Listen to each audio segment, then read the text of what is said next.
Što na zemlji kaluzi, sijate ko angeli, sijate ko angeli.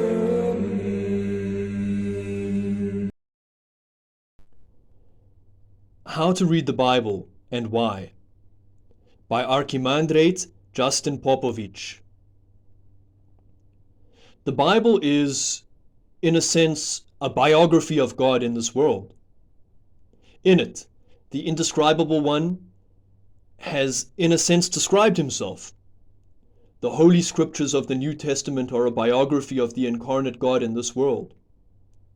In them, it is revealed how God, in order to reveal himself to men, sent God the Logos, who took on flesh and became man, and as a man told men everything that God is, everything that God wants from this world and the people in it.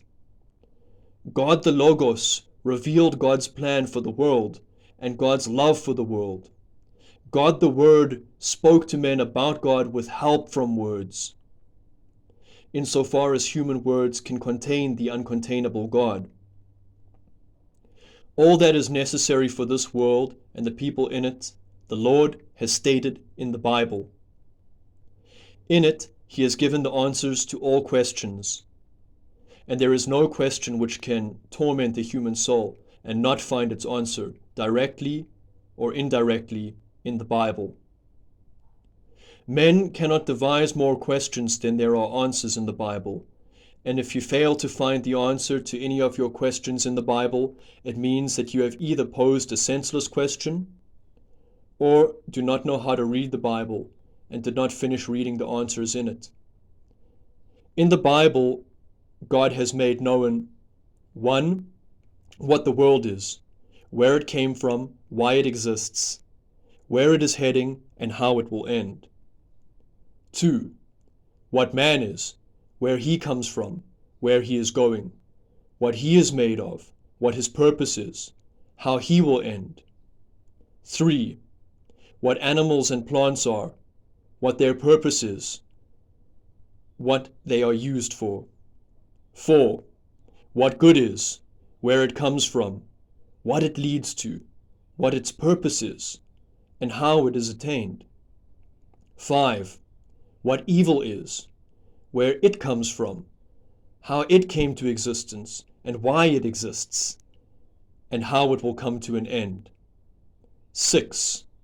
What the righteous are, and what sinners are, how a sinner becomes righteous, and how an arrogant righteous man becomes a sinner, how a man serves God, and how he serves Satan.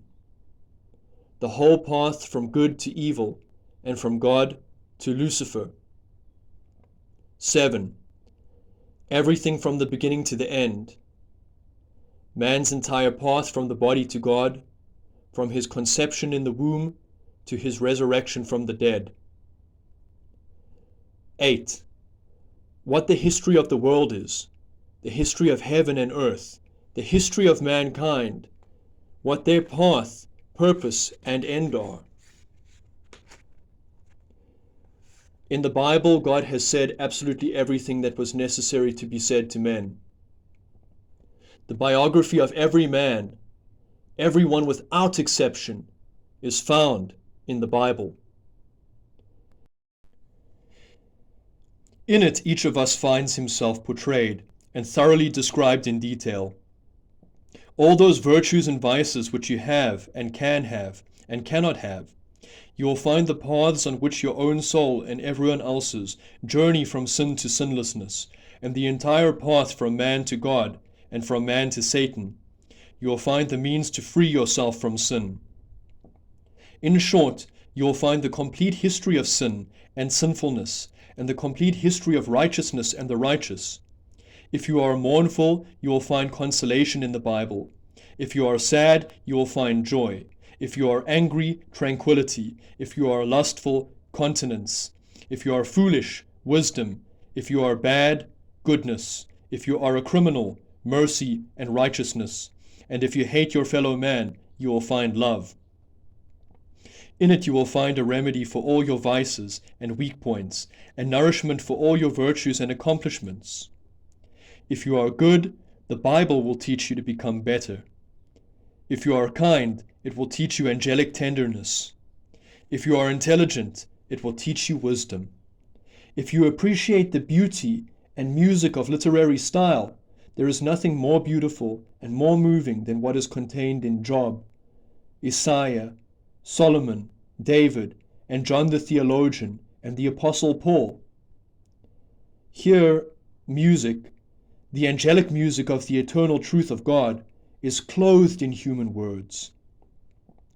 The more one reads and studies the Bible, the more he finds reason to study it as often and as frequently as he can. According to St. John Chrysostom, it is like an aromatic root which produces more and more aroma the more it is rubbed. Just as important as knowing why we should read the Bible is knowing how we should read the Bible. The best guides for this are the Holy Fathers, headed by St. John Chrysostom, who, in a manner of speaking, has written a fifth gospel. The Holy Fathers recommend serious preparation before reading and studying the Bible. But of what does this preparation consist? First of all, in prayer. Prayer to the Lord to illuminate your mind, so that you may understand the words of the Bible, and to fill your heart with His grace, so that you may feel the truth and the life of those words. Be aware that these are God's words, which He is speaking and saying to you personally. Prayer, together with the other virtues found in the Gospel, is the best preparation that a person can have for understanding the Bible. How should we read the Bible?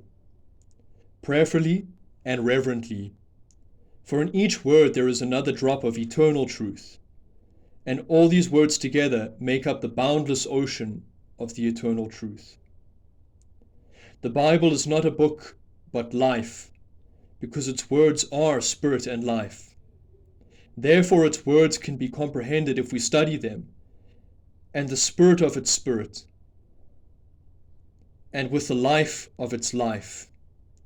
It is a book that must be read with life, by putting it into practice.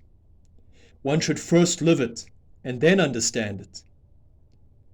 Here the words of the Savior apply. Whoever is willing to do it will understand that this teaching is from God.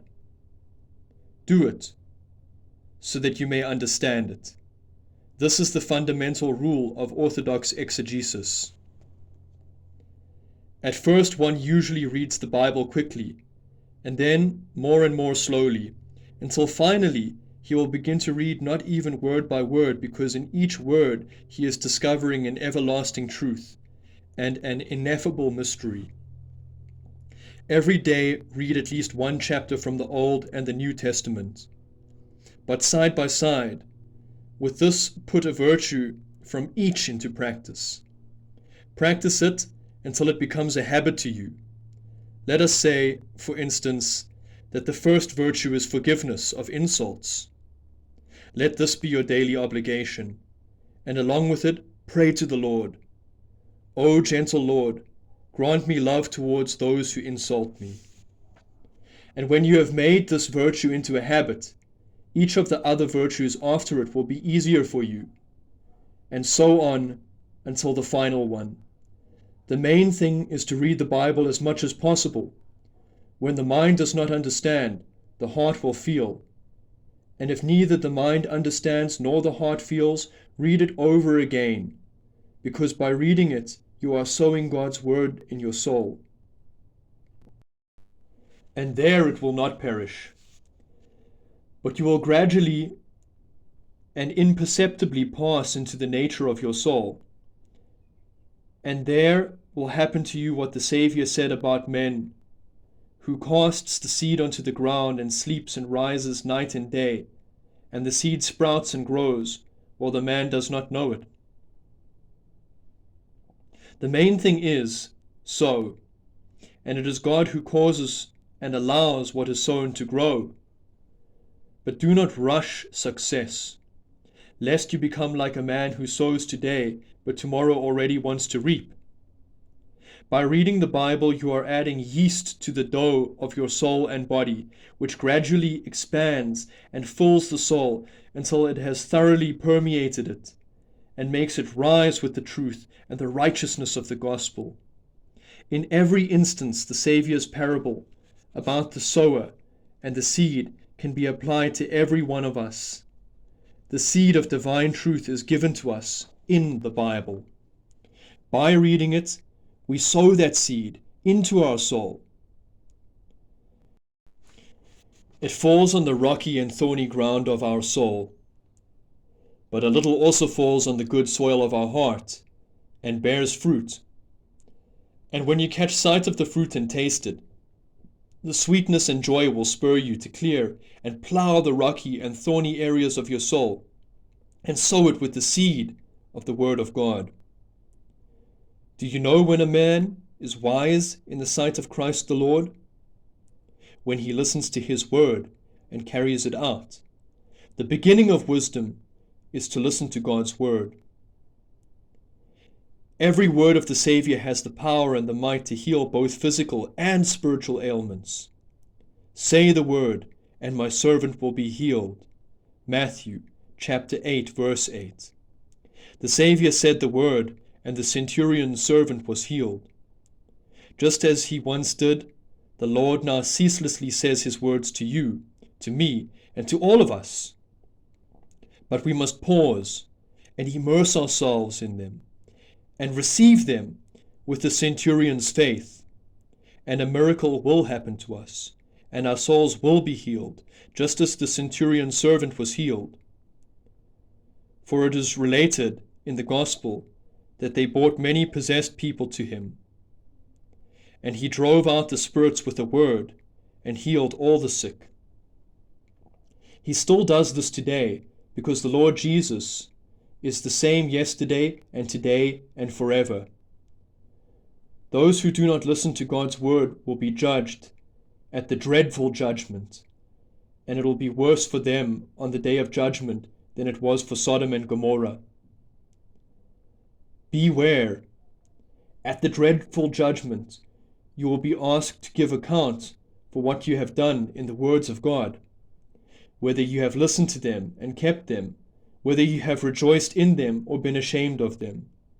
If you have been ashamed of them, the Lord will also be ashamed of you when he comes in the glory of his Father together with the holy angels. There are few words of men that are not vain and idle. Thus, there are few words for which we do not mind being judged.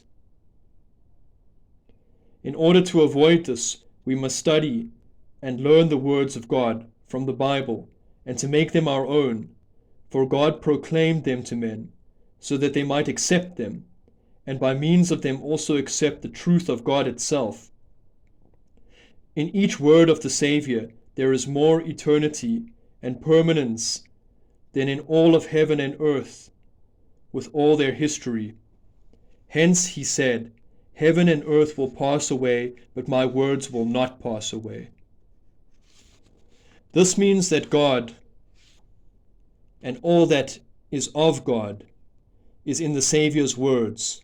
Therefore, they cannot pass away.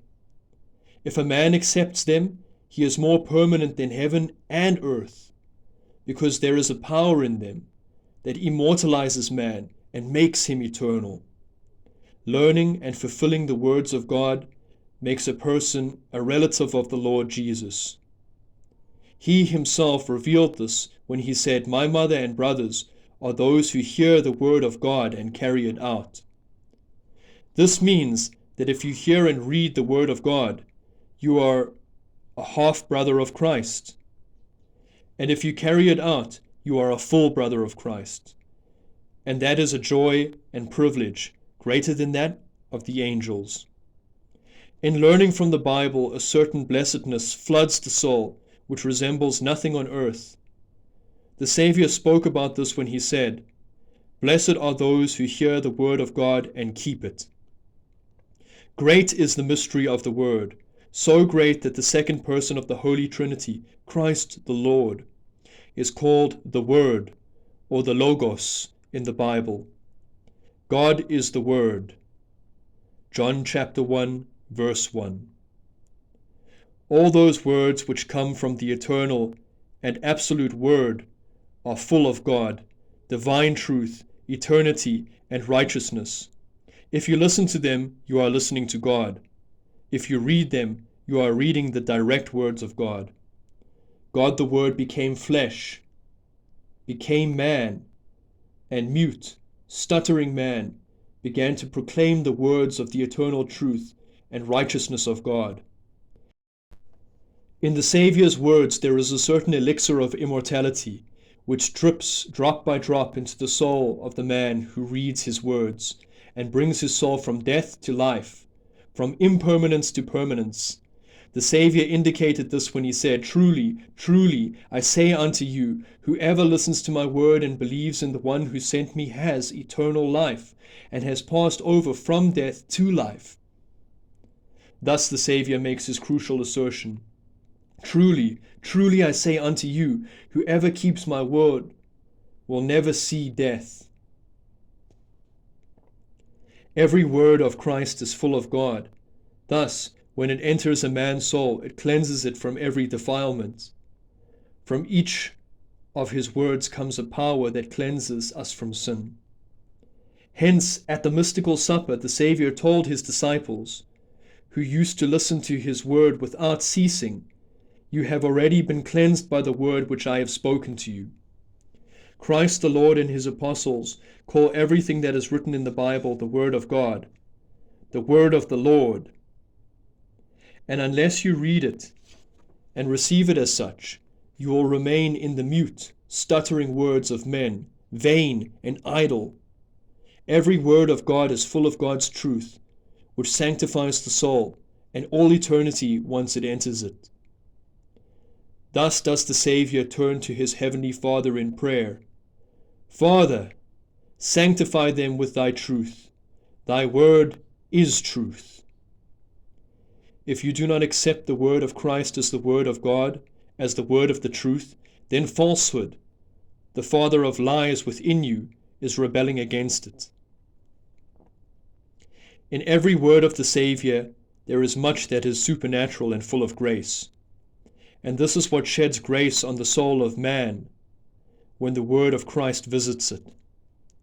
Therefore the Holy Apostle calls the whole structure of the house of salvation the word of the grace of God. Like the living grace-filled power, the word of God has a wonder-working and life-giving effect on a man, so long as he hears it with faith and receives it with faith. Everything is defiled by sin, and everything is cleansed by the word of God and by prayer. Everything, all creation, from man on down to a worm, by the truth which it carries in itself and by the power which it has in itself, the word of God is sharper than any sword and pierces to the point of dividing soul and spirit, joints and marrow, and discerns the thoughts and intentions of the heart. Nothing remains secret before it or for it, because every word of God contains the eternal word of God, the Logos. It has the power to give birth and regenerate men. And when a man is born of the word, he is born of truth. For this reason, St. James the Apostle writes to the Christians that God the Father has brought them forth by the word of truth. And St. Peter tells them that they have been born anew by the word of the living God, which abides forever. All the words of God, which God has spoken to men, come from the eternal word, the Logos, who is the word of life and bestows life eternal. By living for the word, a man brings himself from death to life. By filling himself with eternal life, a man becomes a conqueror of death and a partaker in the divine nature. And of his blessedness there shall be no end. The main and most important part of all of this is faith and feeling love towards Christ the Lord, because the mystery of every word of God is opened beneath the warmth of this feeling, just as the petals of a fragrant flower are opened beneath the warmth of the sun's rays. Amen.